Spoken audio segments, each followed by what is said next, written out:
certain unexpressed emotions will never die. They are buried alive and will come forth later in uglier ways.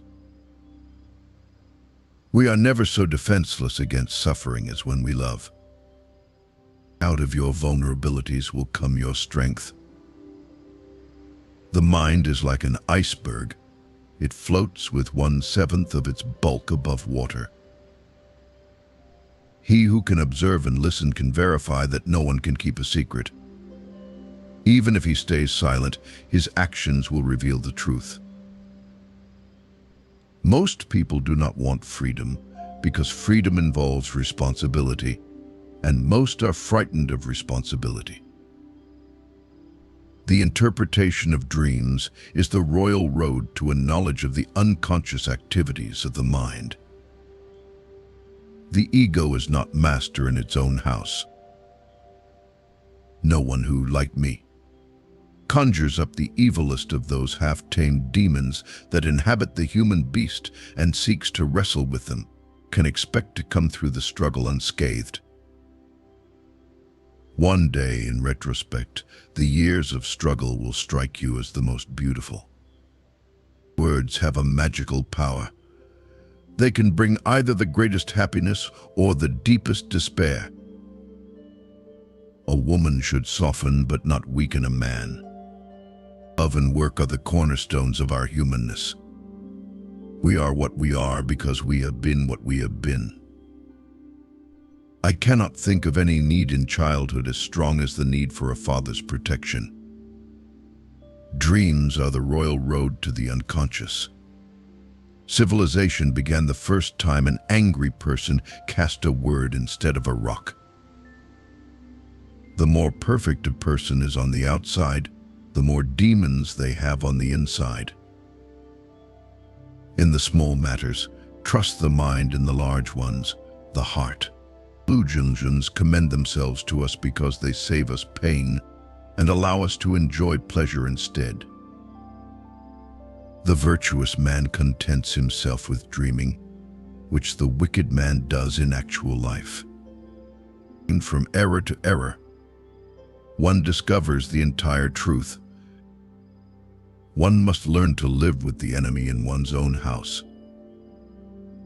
The voice of the intellect is soft, but it does not rest until it has gained a hearing. Religion is an illusion and derives its strength from the fact that it falls in with our instinctual desires. Children are completely egoistic. They feel their needs intensely and strive ruthlessly to satisfy them. Neurosis is the inability to tolerate ambiguity. He does not believe that does not live according to his belief. The first requisite of civilization is that of justice. A fear of weapons is a sign of retarded sexual and emotional maturity. The conscious mind may be compared to a fountain playing in the sun and falling back into the great subterranean pool of subconscious from which it rises. In psychoanalysis aims to make the unconscious conscious. Love and work. Work and love, all there is. Men are more moral than they think and far more immoral than they can imagine. The only unnatural sexual behavior is none at all. A certain degree of neurosis is of inestimable value as a drive, especially to a psychologist. The madman is a dreamer awake. We are so made that we can derive intense enjoyment only from a contrast and very little from a state of things. Words and magic were, in the beginning, the same thing, and even today words retain much of their magical power. Where ID was, there shall ego be. Dreams are often most profound when they seem the craziest. Time spent with cats is never wasted. The ego represents reason and sanity, in contrast to the ideed, which contains the passions. Analogies, it is true, decide nothing. but they can make one feel more at home. Maturity is the ability to postpone gratification. The act of birth is the first experience of anxiety, and thus the source and prototype of the effect of anxiety. Being entirely honest with oneself is a good exercise. The first indication of stupidity is a complete lack of shame. The psychical, whatever its nature may be, is itself unconscious.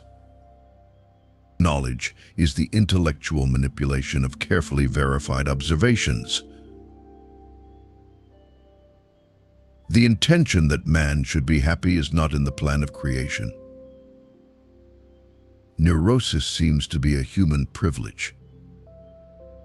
Psychoanalysis is, in essence, a cure through love.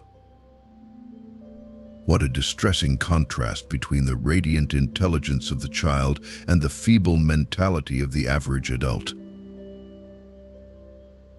The liberty of the individual is no gift of civilization. It was greatest before there was any civilization. The first requisite of civilization is that of justice. Being entirely honest with oneself is a good exercise. The more perfect a person is on the outside, the more demons they have on the inside.